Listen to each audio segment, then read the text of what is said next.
নমস্কার বন্ধুরা, আমি আপনাদের বলেছিলাম আমার ছাদ বাগানটা ঘুরে আপনাদের দেখাবো। দেখুন এখানে একটা জবা গাছ। জবা গাছটা অনেক পুরনো, 5 বছর আগের। আর সবেদা গাছ, লেবু গাছ, পেয়ারা গাছ এগুলো সব এবারের নতুন বসিয়েছি। এখানে একটা আছে বেগম বাহার। সব গাছগুলো ঘুরে ঘুরে তোমাদের দেখাচ্ছি। আর এইদিকে চন্দ্রমল্লিকার নতুন চারা বসিয়েছি। আর এখানে আছে আমার এই দেখো ব্ল্যাকবেরি, এগুলো সবই নতুন, এবছরই নিয়েছি।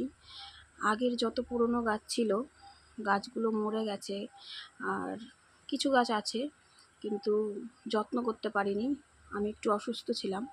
আর আমার এই গাছগুলো ছিল না আগে, মানে শুধু গোলাপ ছিল বেশি, প্রায় 100টার মতন গোলাপ গাছ ছিল, কিন্তু আমি অসুস্থ হওয়ার কারণে গাছগুলো সব মরে গেছে। 3 থেকে 4টে গোলাপ আছে তার মধ্যে এখন, আর এইগুলো আবার নতুন করে করছি। আর বেগুন গাছগুলো শীতে বসিয়েছিলাম, ভিডিওতে তোমাদের দেখিয়েছি, অনেক বেগুন খেয়েছি। গাছটা কেটে দিয়ে আবার নতুন করে এখন আসছে, ফুল আসছে, নতুন করে আবার হবে গরমেও। বেগুন গাছ কিন্তু মরে না, ঠিক মতন যত্ন করলে থাকে। এইদিকে দেখো আমাদের জগন্নাথ মন্দির, ছাদ থেকেই দেখা যায় আমার বাড়ির।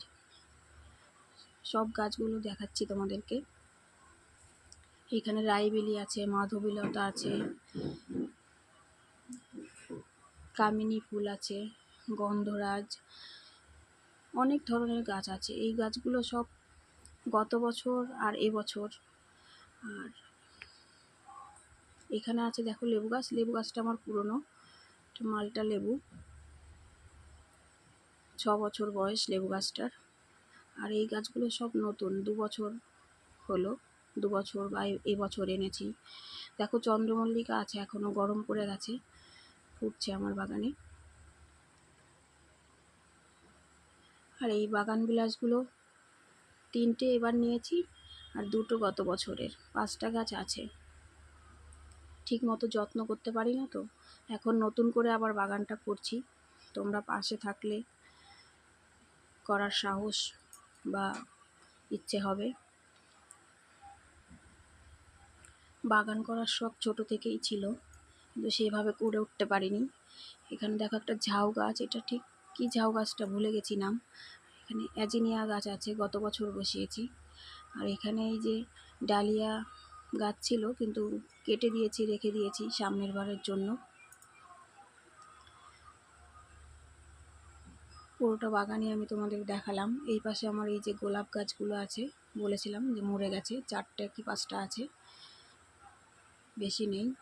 আর এইখানে আছে এই যে জামরুল গাছ, আমার ওই 5-6 বছর বয়স হবে, জামরুল গাছটা বেশ বড় হয়ে গেছে। জামরুল গাছ, আম গাছ, আর 3-4টে গোলাপ গাছ। আর ওইখানে দেখলে লেবু গাছ, এগুলোই আমার আছে পুরনো গাছ, আর নতুন করে আবার করছি সব। তোমরা যদি আমার পাশে থাকো, আগেই বললাম, উৎসাহ দাও, তাহলে অবশ্যই পারবো করতে। আর এইটা হচ্ছে অলকনন্দা, আর এই যে টাইম ফুল বা পর্তলিকা যাই বলো। ভিডিওটা ভালো লাগলে পাশে থেকো বন্ধুরা সবাই।